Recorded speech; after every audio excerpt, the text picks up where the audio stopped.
France is opening its trade and transport links with the UK after closing them due to a fast-spreading COVID-19 mutation. This as Prime Minister Boris Johnson considers further lockdowns as cases rise. Meanwhile, Brexit negotiations are reaching the finish line. A lot to digest here, and thankfully we have Bloomberg's Joe Mays with more. Hey Joe, it's great to have you back on Quicktake again.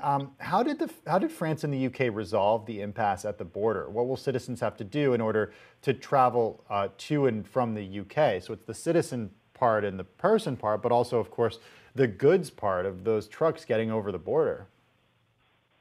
Yeah, and the goods part is probably the most important for trade and for companies. And the agreement is around testing. Essentially, if you have a negative, quick turnaround virus test, then you'll be able to cross the border. So there's now this big rush to get that testing capacity down to the ports, down to those drivers, so they can get those tests and then cross the border. If they have a positive test, they'll have to go and self-isolate in nearby accommodation. But yeah, that's the agreement they've come to. And France has made a concession in that they're allowing these rapid turnaround tests to be used, which is what the UK was pushing for. Because if you were using the PCR test, which take longer, it could have been even more holdups at the border. Longer but more accurate. The shorter tests aren't as accurate, of course, and that's why the UK wanted them, but France didn't.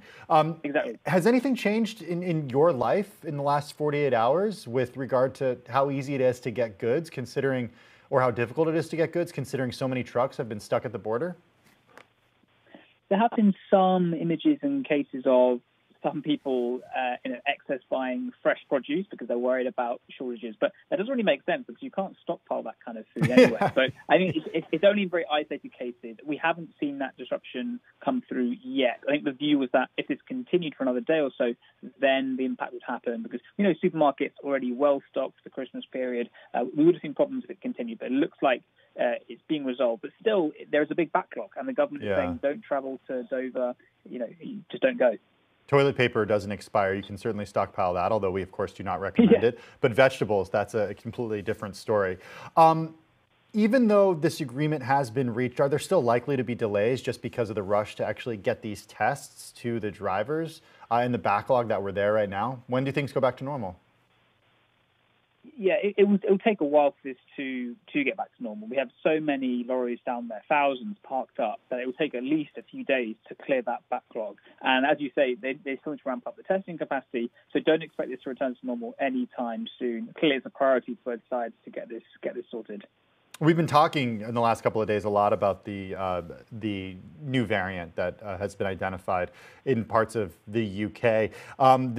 The UK government is considering putting more of the country in lockdown because of this faster spreading mutation. What's the latest data and what are the other areas of the country that face new restrictions because of this? So the reproduction rate of the virus, how quickly it's being transmitted between people, just came out. And we've seen that's risen again slightly to between 1.1 and 1.3.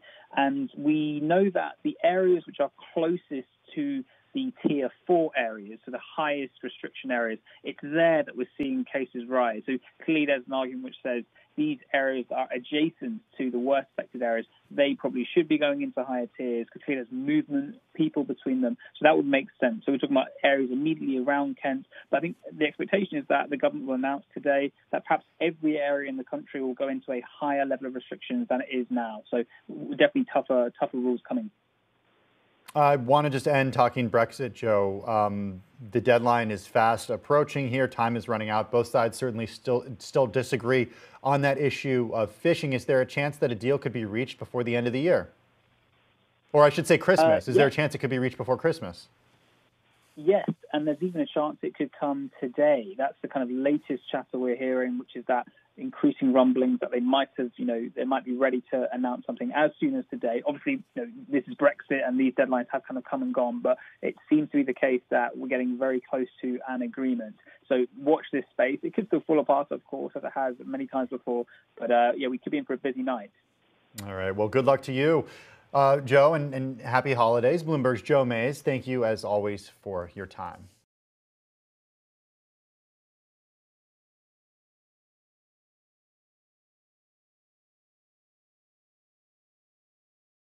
The biggest stories the moment they happen from around the globe. Subscribe to Bloomberg Quicktake now for insight in an instant.